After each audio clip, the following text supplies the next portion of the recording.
आज का हमारा टॉपिक है मेजरमेंट स्केल्स। हम किसी भी टॉपिक पे रिसर्च करेंगे तो वेरिएबल्स पे रिसर्च करेंगे और वेरिएबल्स को मेज़र करना पड़ता है या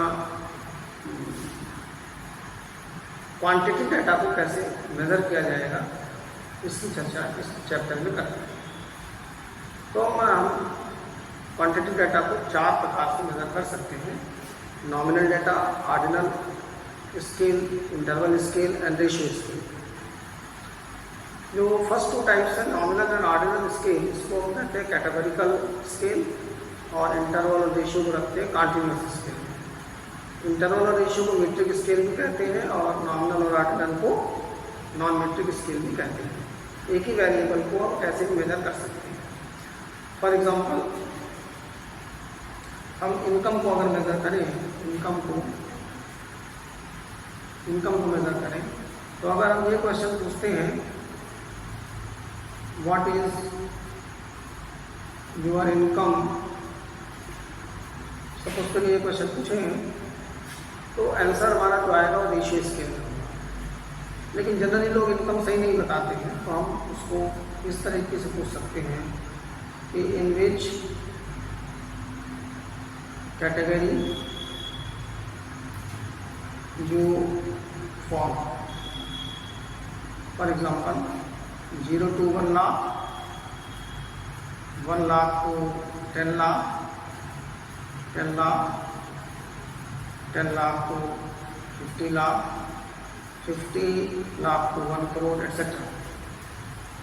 तो इसको हम ऑर्डिनल स्केल मान सकते हैं, लेकिन रिसर्च इसको मानते हैं, इसको नॉमिनल स्केल मानते हैं। लेकिन एक छोटा सा वो समझने के लिए इसको ऑर्डिनल स्केल समझ लेते हैं कि जिसकी इनकम 50 लाख से ज़्यादा है वो 10 लाख वाले से ज़्यादा रिच है। तो इस तरीके से इसको हम ऑर्डिनल स्केल में रख सकते हैं। लेकिन लोग इसको भी अगर सही नहीं बताते हैं तो जनरली हम ऐसे पूछ लेते हैं कि ये बताओ कि एक स्केल है इनकम, इसको 2 हिस्सों में बांटते हैं, तुम पुअर हो कि रिच हो, 2 स्केल में बांटते, 2 कैटेगरी से बांटते, तो क्या कहलाएगा नॉमिनल स्केल डाटा। तो जैसे जैसे हमारा मेजरमेंट इस तरफ होगा वैसे वैसे एक्यूरेसी का लेवल कम हो जाएगा, जैसे जैसे हमारा मेजरमेंट इधर होगा वैसे वैसे एक्यूरेसी का लेवल बढ़ जाएगा, रिजल्ट हमारे ज़्यादा अच्छे होंगे। तो अब इनको समझते हैं। नॉमिनल स्केल डाटा में कैटेगरीज में कोई लॉजिकल ऑर्डर नहीं। जैसे क्रिकेट टीम प्लेयर्स हैं, उनकी जैकेट पे 1 2 3 4 लिखा रहता है, जिसकी जैकेट में 1 लिखा है इसका मतलब टॉप मोस्ट प्लेयर नहीं है। तो कैटेगरीज है no logical values. Some variables have 2 categories. For example gender has 2 categories, males and females. Habitat has 2 categories, rural and urban. Some variables may have more than 2 categories. For example, risk, low risk, moderate risk, high risk, age, child, adult, and old person, terminal 1, terminal 2, terminal 3, and etc. Production unit 1, production unit 2, production unit 3, and so on. Some variables may have more than 2 categories. ऐसे demographic variables हैं, age है, income है, education है, employment है, marital status है। तो all this demographic variables are nominal scale data और these are used as moderating variables. इसमें बहुत ही लिमिटेड हम मैथमेटिकल एंड स्टैटिस्टिकल कैलकुलेशन कर सकते हैं। इसमें अर्थमेटिक मीन अप्लाई नहीं कर सकते, क्योंकि हम कहें कि मेल और फीमेल का एवरेज किसी कोई मीनिंग नहीं है। तो arithmetic can't be applied, mean can't be calculated। इसमें हम क्या निकाल सकते हैं? इसमें कैलकुलेट करते हैं मोड, काउंट, परसेंटेज, फ्रिक्वेंसी या क्रॉस टर्म लगा सकते हैं, काई स्क्वायर टेस्टिंग कर सकते हैं, कंटिजेंसी कोएफिशिएंट निकाल सकते हैं, डायग्राम से बार डायग्राम बना सकते हैं। ज़्यादा इसमें और काम नहीं कर सकते। फिर आता है ऑर्डिनल डाटा। ऑर्डिनल डाटा का मतलब है जिसका ऑर्डर हम बता सकते हैं कि ये चीज़ बड़ी है, छोटी है, इस तरीके से। जैसे कोई 100 मीटर रेस हो रही है, फर्स्ट आ रहा है, सेकंड आ रहा है, थर्ड आ रहा है, तो 1 2 3 और फर्स्ट सेकंड थर्ड में अंतर है। 1 2 3 जो नॉमिनल स्केल डाटा है फर्स्ट सेकंड थर्ड जो ऑर्डिनल स्केल डाटा, जैसे हमने यहाँ पे ये होज हार्डनेस स्केल लगाई हुई है कि कौन सी यूनिट ज़्यादा हार्ड है।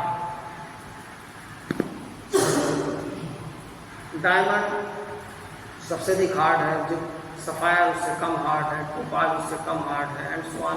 जिप्सम सबसे कम हार्ड है। इसी तरीके से प्रेफरेंसेस को हम रिकॉर्ड कर सकते हैं, जैसे लाइकिंग फॉर BMW ज़्यादा है, मर्सिडीज की उससे कम है, होंडा की उससे कम है, और इसी प्रकार हम उसको कर सकते हैं।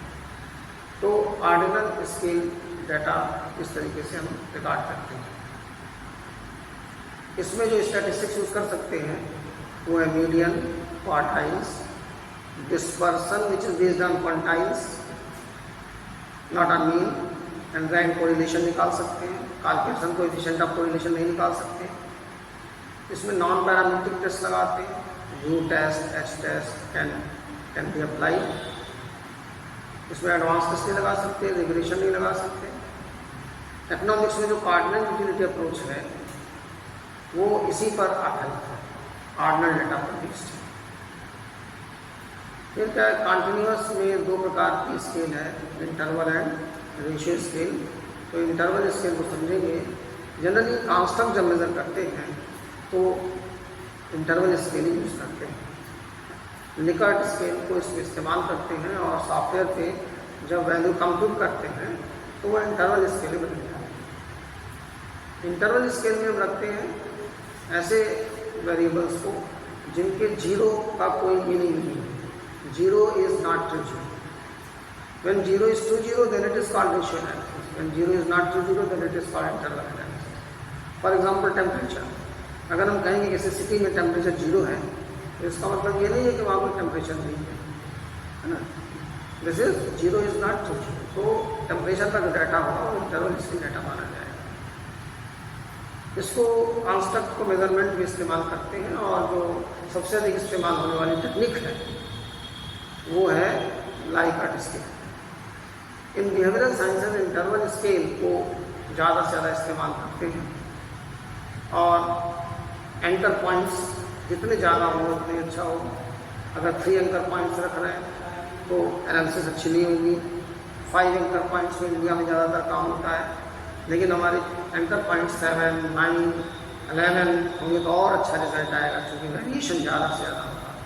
तो जैसे 5 एंकर पॉइंट का एग्जांपल है कि strongly agree, legal agree, not disagree, strongly disagree. तो इस तरीके से हम इंटरवल स्केल डाटा कलेक्ट करते हैं।